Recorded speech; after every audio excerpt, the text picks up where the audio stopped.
I've been laying on my deathbed for the last 2 days waiting for a chance to make this video. The hairline is also not looking great, but I'm getting a cut before I edit this video tomorrow, so stay tuned to the end. I'll look a lot more fresh. In 2025, I saw 12 different association football teams in person, mostly in the supporter section. And yes, there are 13 badges on this list.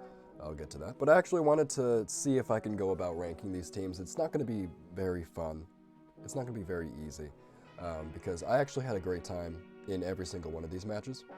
So I do feel bad for the people that I know from every single one of these teams that I saw, but don't take it personal. Just know that D tier on here is maybe just for your average casual fan coming in. I had a great time for even the last place team on here. The first two on here are actually Premier League teams though, and this was before I pivoted my channel towards this topic, so didn't really get to the supporter section or anything, just had a great time in London for a week with my friend Kalen. Caught 2 midweek matches, and the first one was West Ham playing Fulham. That hour walk to London Stadium in the middle of the night was great. In fact, all of the other things about this were great as well. Play the clip.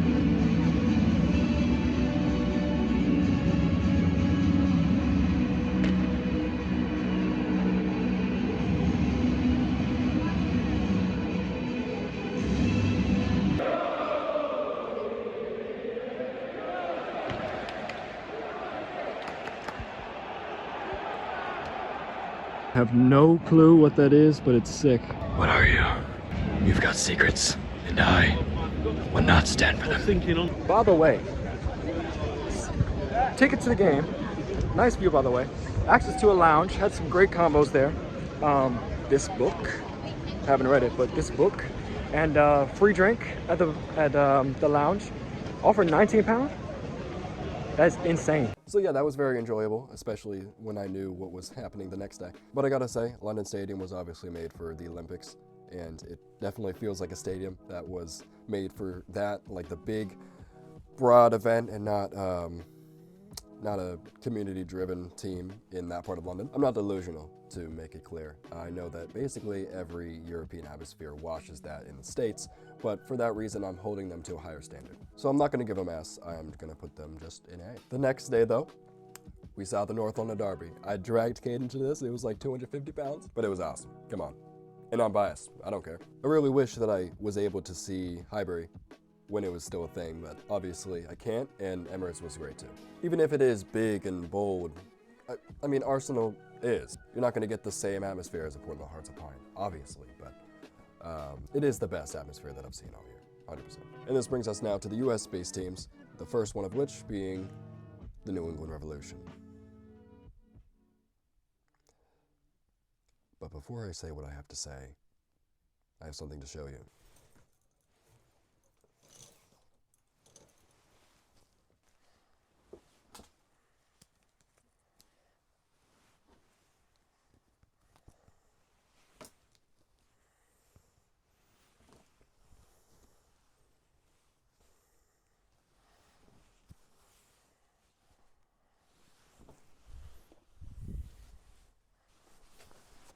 Forgot this one.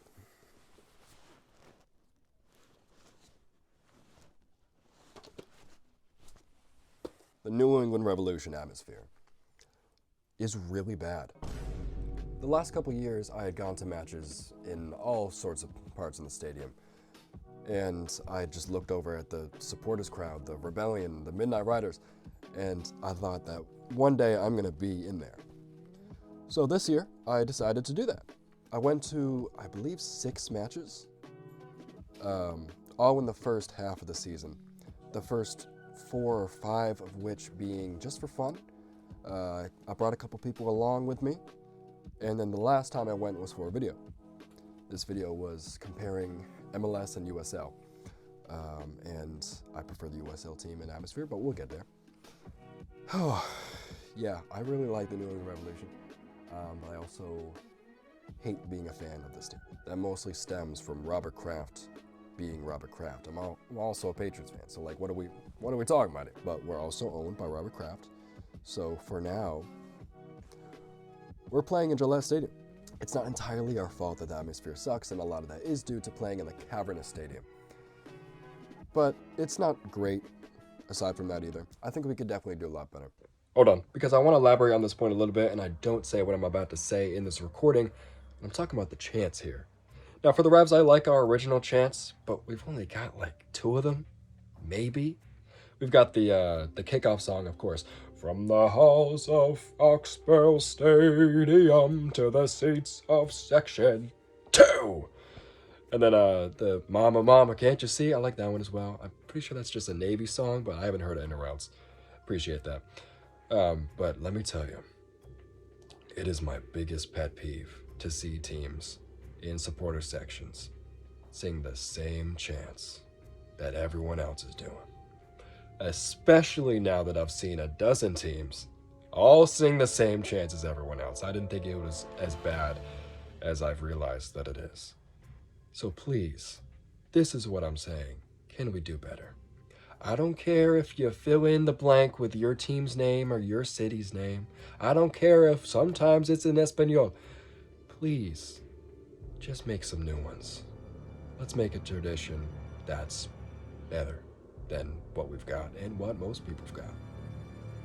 Please. I do have a positive spin on it because I've taken 3-4 people, actually more than that across the years, to these games, and they all liked it. And this team, atmosphere-wise, is honestly maybe the worst in the country. And by proxy, maybe even the worst in the world. But they all liked it anyway. And that's just kind of beautiful how this sport does that to people.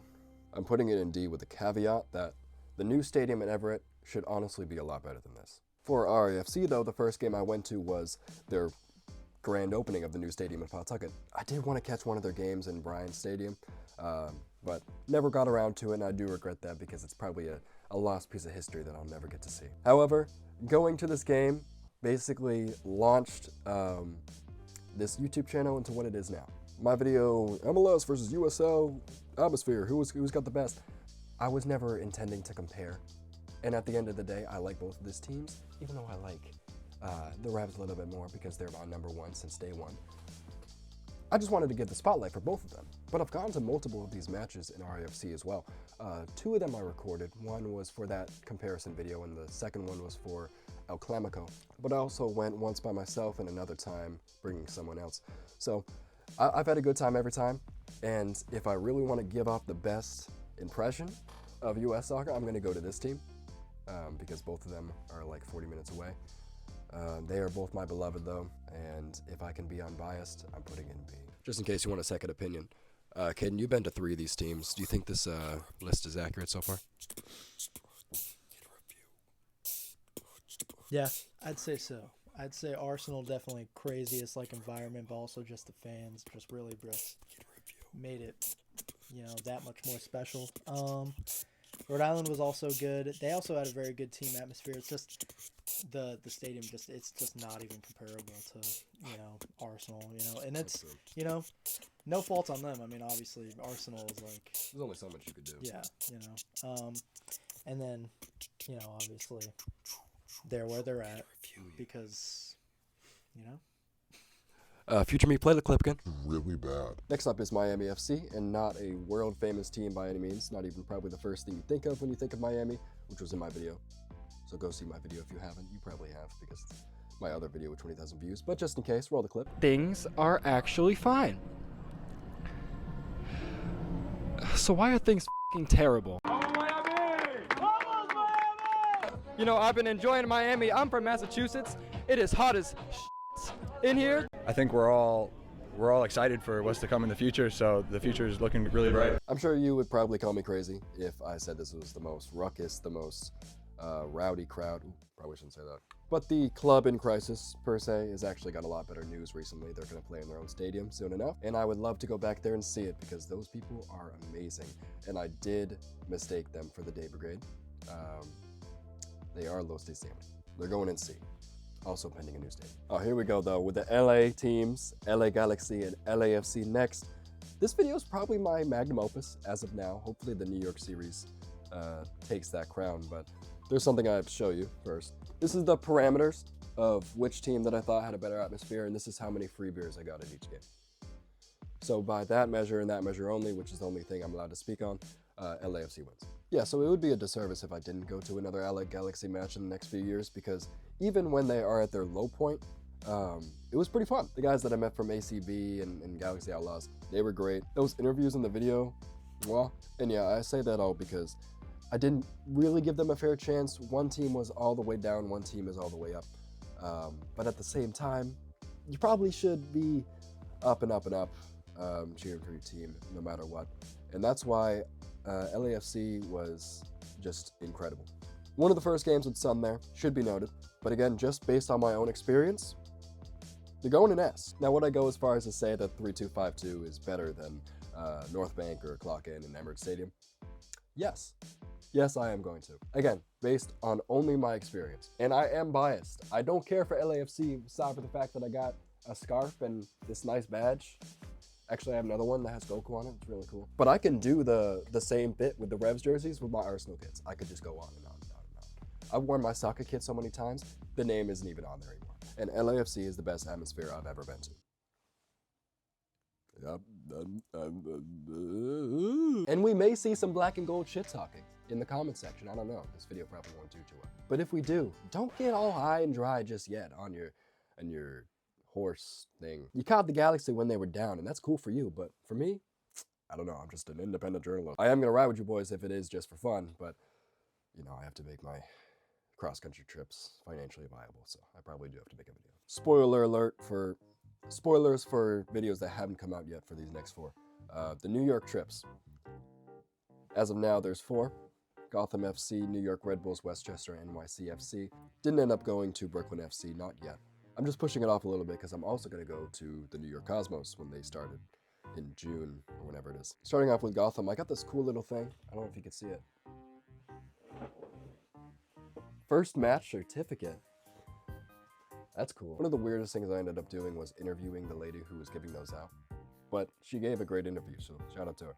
I'd also never been to a professional women's match, which is weird because I've been a WNBA ball knower for the last decade, and yet I've never watched the Connecticut Sun, though hopefully that changes when I move into Boston. So I didn't really know what to expect, but I thought it was pretty good. Not necessarily in the numbers, they couldn't really fill out the stadium, but the people within it were great. Not that I really know. This was the most awkward I've ever been for some reason. When it came to Miami or LA, mostly Hispanic fans, you just go up to someone and say, "Hey, how we doing? Hey, let's go." If you use that exact accent in New York, you're gonna get punched in the face. So I'm gonna put them actually in C, but thankfully, a lot of the same people are New York Red Bulls fans, and they were there for the next match I went to. This ended up being the Hudson River Derby, and oh my goodness. Obviously, it's a big event, but damn. Spoilers again, but roll it. And we are here to make those voices ring up.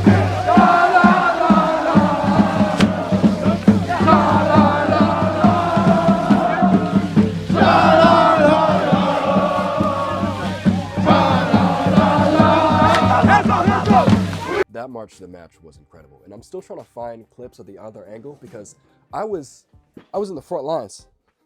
I was holding that banner, and people were pointing it out too. They were like, "Oh my God, they got Kalen in the front lines." I love those people. I love those people so much. Any Red Bulls fans, you watching this? I got my Chiefs patch right here. Rest in peace. This video itself might actually be 40 minutes long too, because so much happened, and I really don't even want to show all of it because there's a lot of good, there's a lot of negativity that we could probably just move past now. But damn, I had it was an experience, and yeah, it has to go high. As for our next team in Westchester SC, turns out lower league football in the US has the same vibe as non-league football in England. This whole game was like 30 guys spitting a bunch of banter at a bunch of players playing on a high school field.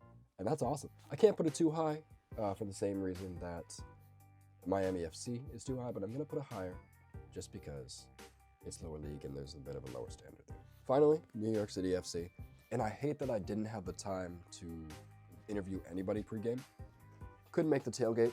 It's because our bus was way too late to getting to the city. So yeah, I'm probably gonna have a lot of clips just sitting down talking about what it is playing this sport in a baseball stadium, which is an interesting concept, and you know, there's a lot to say there, but I don't have that much to say about the crowd, even though it was good. It was good. It filled up a lot during the game and I don't have that many complaints about it. I'm probably going to put it lower than Red Bulls, though. Okay, flipping the order around within the tiers just a bit. We put Gotham in C, we put Red Bulls in A, Westchester and New York City FC in B. Okay, this next one I did not actually go to, even though it would be amazing to go to Germany. I would love to do that one day. Bayer Leverkusen, I went to a watch party in Boston, and guess what happened there? I won this signed Malik Tillman jersey, so, you know, I just had to point it out. Felt like bragging today, and don't know if I've mentioned in the video before, so it's going in A. Probably bottom of A, just for that reason. And finally, we have Portland Hearts of Pine. The most recent one I've been to? I have gone to actually a couple other sports bars. I went to an Arsenal bar once. But yeah, no, the last game that I went to in person was Portland Hearts of Pine. It was 2 months ago now. Just this week got the video out. And to quote that video just for a bit, actually, no, play the clip. It is a nice little thing that the supporters have managed to achieve here in Portland. They've struck a balance between a good, sizable crowd and having the pregame to that of one you'd go to in Little League after leaving your 5th grade math class. And I think nothing describes that better than the fact that they had a choreographed band. That is just amazing. This one is really tough to rank, I'll be honest. Again, this is my personal enjoyment, but the standards aren't even a little bit lower here. I just think they were that great. A lot of people, you might see this and say that's ridiculous to think, but I am going to put them around the middle of A. I just think they were that good of an experience. That's the list, and I am very happy with it, because the teams that are on the top are already great, and the 3 teams that are lower than B, I have a good reason to think that they will be great. The Revs and Miami FC are getting their own stadium situation. It's going to do a lot to improve their atmosphere, and it would be an understatement to say women's soccer is on the rise. It is exploding, and I've had people say that they've experienced it longer than I have, and it's looking up from here. Looking past the scope of the list, though, and just personally, it's crazy. Less than 4 years ago, in the summer leading up to the 2022 World Cup, I was just a guy who played youth soccer for a couple years. Followed MLS because our Boston team played there. And I played FIFA occasionally when I was tired of 2K. Now, into 2026, I'm watching AFCON highlights at 1 a.m. and I'm flying across the country to show off the best of US soccer to a bunch of people who don't even know that the World Cup is now in this country. A World Cup that I can't afford. I forgot that I was going to make a video about that. God. Oh my god, I'm like... Yeah, hit threes. No splash, bro. No Clay. No Curry. Kyrie. I'm on my conspiracy shit. If I see a gnome, I'll be dealing with shit. I'm not fucking around. I'm just eating out. Little Izzy Spider went out the water spout.